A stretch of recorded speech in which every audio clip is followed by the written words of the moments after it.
long before European ships touched American shores, long before the concept of the United States existed. The Missouri River Valley was home to one of the most sophisticated trading networks in North America. At the heart of this network were the Hidatsa, a people whose influence and reach extended far beyond their villages on the northern Great Plains. The Hidatsa called themselves Hidatsa, which some scholars believe means willows. Their homeland was centered along the Missouri River, in what is now North Dakota, a strategic location that would make them indispensable to the complex web of indigenous commerce that crisscrossed the continent. But to understand the Hidatsa, we must first understand that they were never isolated. They were part of a vibrant, interconnected world. The Hidatsa spoke a Shuhan language, linking them linguistically to other Great Plains nations like the Crow, who actually split off from the Hidatsa sometime in the distant past. Oral histories tell of this separation, when a group of Hidatsa hunters followed buffalo herds farther west and eventually became the Apsaluk, the Crow Nation. This linguistic and cultural connection demonstrates how fluid and dynamic indigenous societies were, constantly adapting, moving, and transforming while maintaining deep ties to their origins. What made the Hidatsa particularly remarkable was their dual economy. Unlike many plains tribes who were purely nomadic buffalo hunters, the Hidatsa were both agriculturalists and hunters. They built permanent villages of earth lodges along the Missouri River, sturdy structures that demonstrated impressive architectural knowledge. These earth lodges were engineering marvels in their own right, circular buildings constructed with a wooden frame covered by layers of willow branches, prairie grass, and earth.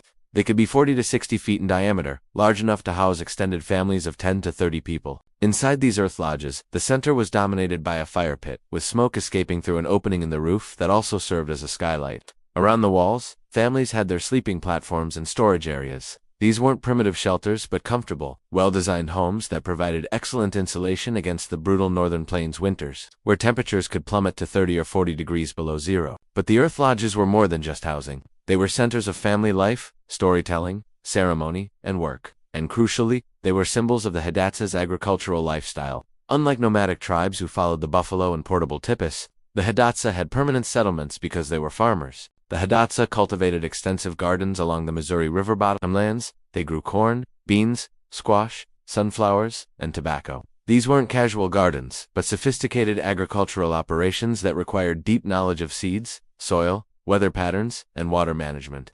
Hidatsa women, who owned and managed these gardens, developed multiple varieties of corn, adapted to the short growing season of the northern plains.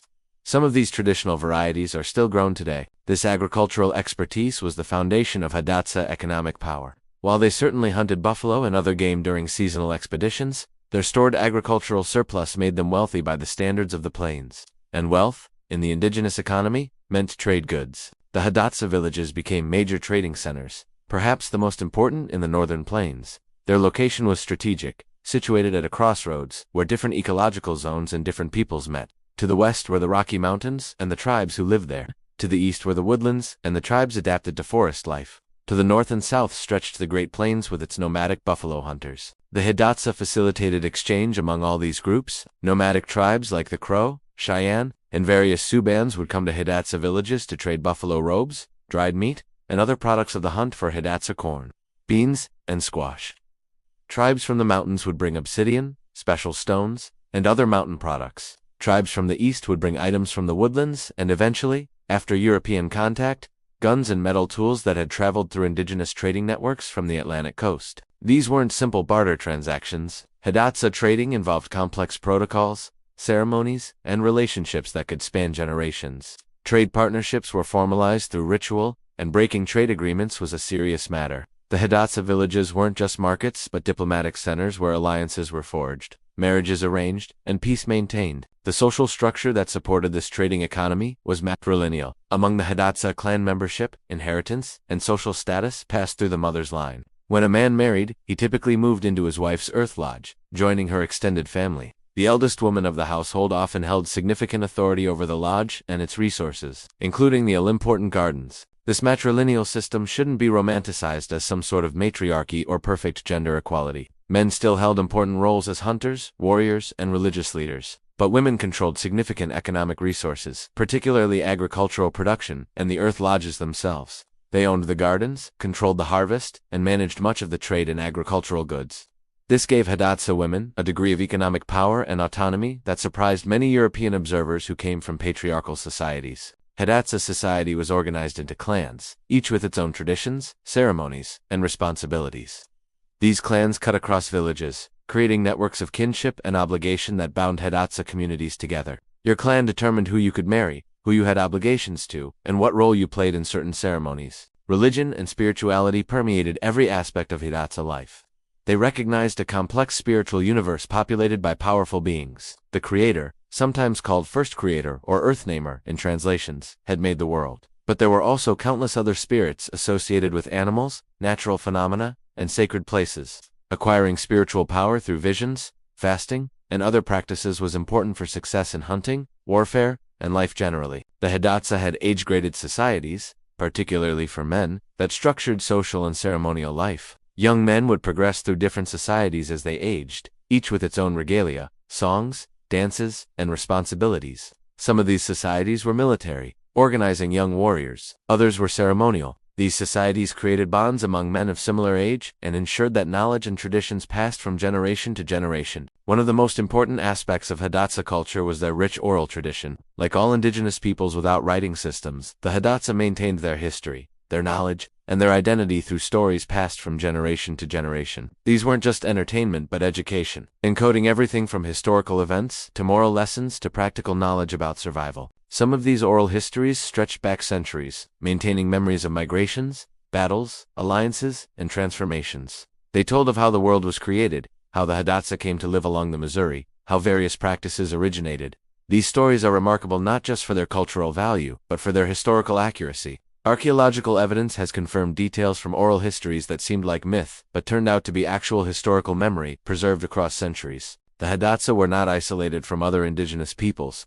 They had particularly close relationships with two neighboring groups, the Mandan and the Arikara. These three peoples, while maintaining distinct identities and languages, lived in close proximity along the Missouri River and developed deep connections of trade, intermarriage, and mutual defense. The Mandan in particular were longtime neighbors and allies. Mandan villages were located just downriver from Hidatsa settlements, and the two peoples traded extensively, intermarried, and supported each other militarily. The relationship was so close that when disaster struck in the form of European diseases, it would affect both peoples together. The arrival of Europeans fundamentally transformed the world of the Hidatsa, though for a long time only indirectly. The first European trade goods reached the Missouri River Valley long before the first Europeans did, traveling along indigenous trading networks. Metal knives, guns, glass beads, cloth, and other manufactured items became part of the indigenous economy decades before Europeans physically arrived. The horse, introduced to North America by the Spanish in the Southwest, reached the northern plains by the early 1700s. This transformed plains warfare and hunting,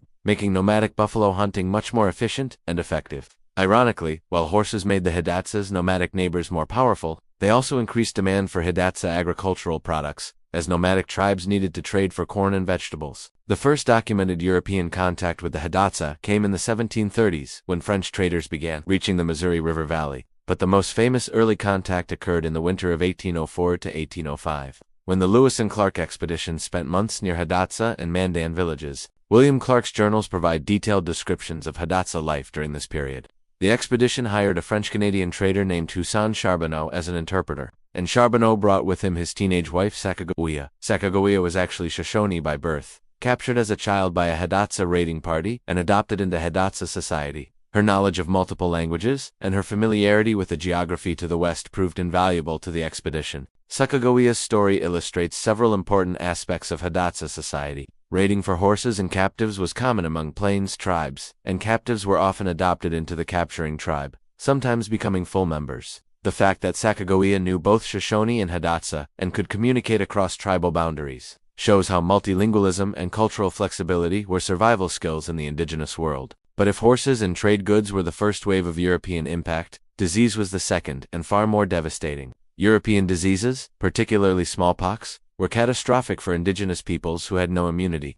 Multiple epidemics swept through the Missouri River Valley in the 1700s and early 1800s, but the worst was yet to come. In 1837, a steamboat traveling up the Missouri River carried smallpox. The disease exploded through the densely populated earth lodge villages of the Mandan and Hidatsa. With horrific speed, the Mandan were nearly destroyed, their population reduced from perhaps several thousand to fewer than 200 survivors. The Hidatsa also suffered terrible losses, though they fared somewhat better than the Mandan. The 1837 epidemic was a demographic catastrophe that fundamentally altered the balance of power on the northern plains. The settled agricultural peoples of the Missouri River were devastated while the more dispersed nomadic tribes were less affected. The Hidatsa and Mandan, their populations shattered, could no longer maintain multiple villages. Survivors consolidated into fewer settlements for mutual protection and support. In the following decades, the Hidatsa, Mandan, and Arikara drew even closer together out of necessity. They intermarried extensively, supported each other militarily against Sioux raids, and increasingly functioned as a single political unit even while maintaining distinct identities. This alliance would eventually be formalized as the three affiliated tribes. The arrival of large numbers of American settlers in the mid-1800s brought new pressures. The United States government began a policy of confining indigenous peoples to reservations, parcels of land where they would theoretically be protected but also controlled. In 1851, the Fort Laramie Treaty established territorial boundaries for various Plains tribes, including recognizing Hidatsa, Mandan, and Arikara lands along the Missouri. But treaties were repeatedly violated as settlers, miners, and railroads wanted access to indigenous lands. In 1870, the United States established the Fort Berthold Reservation in North Dakota as the official home of the three affiliated tribes. The reservation was a fraction of their traditional territory, and even this reduced land would be further diminished over time. Life on the reservation was difficult. The U.S. government attempted to force cultural assimilation, banning traditional religious practices, forcing children into boarding schools where they were punished for speaking their native languages, and pressuring people to abandon traditional ways of living. The policy was explicitly designed to destroy indigenous cultures and force Native Americans to adopt European American customs. Hidatsa children were sent to boarding schools far from home, where their hair was cut, their traditional clothes taken away, and they were forbidden to speak Hidatsa. These schools operated under the philosophy of kill the Indian, save the man, attempting to erase indigenous identity. The trauma inflicted on generations of children in these schools has had lasting effects on indigenous communities. Traditional Hidatsa religious ceremonies were banned by federal law. The sun dance and other important rituals had to be practiced in secret, or not at all. Traditional governance structures were replaced with councils approved by the Bureau of Indian Affairs. The goal was complete cultural destruction. In 1887, the Dawes Act imposed individual land ownership on reservations, breaking up communal tribal lands and allotting individual parcels to tribal members. This was supposedly to help Native Americans become farmers in the European American style, but the real effect was to break up reservations and open surplus land to white settlers. The Fort Berthold Reservation lost significant acreage through this process. Through all these assaults on their culture and sovereignty, the Hidatsa persisted. They maintained their language, though fewer and fewer young people spoke it fluently. They preserved their oral traditions, passing stories to the next generation. They practiced their ceremonies in secret when necessary. They adapted, finding ways to maintain identity even under tremendous pressure to assimilate. In the 1950s, another catastrophe struck. The U.S. Army Corps of Engineers built the Garrison Dam on the Missouri River as part of a massive water control project. The dam flooded the most fertile bottomlands of the Fort Berthold Reservation, the exact lands where Hidatsa, Mandan, and Arikara families had lived and farmed for generations. The beautiful river valley, with its earth lodge sites, agricultural fields, and sacred locations, disappeared under Lake Sac. The flooding displaced most of the reservation's population, destroyed their most productive agricultural land, and submerged countless archaeological and sacred sites. It was a devastating blow to communities already struggling with poverty and discrimination. And to add insult to injury, the tribes received minimal compensation for their losses while downstream states benefited from flood control and hydroelectric power. But despite everything, the Hidatsa endured. In the late 20th century, like many indigenous peoples, they experienced a cultural resurgence. There was renewed interest in traditional language, ceremonies, and ways of life. Elders who remembered the old ways began teaching younger generations. Traditional societies were revived. The Earth Lodge village sites that hadn't been flooded became important cultural centers. Today, the Hidatsa are part of the Mandan, Hidatsa, and Arikara Nation, also known as the Three Affiliated Tribes, headquartered at Newtown, North Dakota. The tribe has about 17,000 enrolled members, though many live away from the reservation. The reservation has significant oil and gas resources, which have brought some economic benefits, but also environmental concerns. Efforts to preserve and revitalize the Hidatsa language continue. It is considered endangered, with only a handful of fluent first-language speakers remaining, mostly elders. But language programs in schools, documentation projects, and community classes are working to ensure the language survives for future generations. The oral traditions that once seemed in danger of being lost have been documented extensively. Anthropologists working with Hidatsa elders recorded thousands of pages of stories, preserving not just the tales themselves, but the language and the cultural context. These recordings are now precious resources for the Hidatsa community and for anyone Interested in understanding indigenous history? The story of the Hidatsa is not primarily one of victimhood, though they certainly suffered terribly from colonization, disease, and cultural suppression. It is primarily a story of resilience, adaptation, and survival. The Hidatsa were sophisticated traders who connected distant peoples across vast landscapes. They were skilled farmers who cultivated the harsh northern plains. They were builders who constructed impressive permanent villages. They were storytellers who preserved centuries of history and oral tradition. They faced catastrophic population loss from disease, forced relocation to reservations, systematic attempts to destroy their culture, and the flooding of their most sacred lands. Yet they are still here, still Hidatsa, still maintaining their identity and passing their traditions to new generations. The Hidatsa remind us that indigenous history is not something that ended in the past. These are living peoples with living cultures, adapting to modern circumstances while maintaining connections to traditions that stretch back centuries. The earth lodges may be mostly gone, replaced by modern housing. Fewer people farm in the traditional way.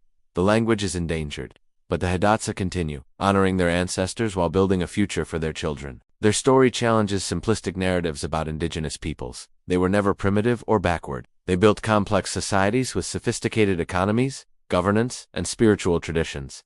They were never isolated but were part of vast networks of trade, diplomacy, and cultural exchange. They were never passive victims but active agents in their own history, making choices, adapting to circumstances, and fighting to survive. The legacy of the Hidatsa trading networks lives on in the highways and railroads that now cross the northern plains. Following routes that indigenous traders pioneered centuries earlier, the agricultural knowledge of Hidatsa women is preserved in the heritage seed varieties, still grown by some community members. The stories recorded from Hidatsa elders are windows into a pre-colonial world that we would otherwise never know. To understand American history, we must understand the Hidatsa and peoples like them. The land that became the United States was never empty or primitive. It was home to diverse, complex, sophisticated societies. The Hidatsa were merchants and farmers, warriors and storytellers, gardeners and builders. They created and maintained one of the great trading networks of North America. They preserved knowledge across centuries through oral tradition. They survived catastrophe after catastrophe and are still here today. Their story continues, written not just in history books, but in the lives of Hidatsa, people maintaining their language, practicing their ceremonies, passing their traditions to their children, and ensuring that the Haraka, the people of the willows, will endure for generations to come.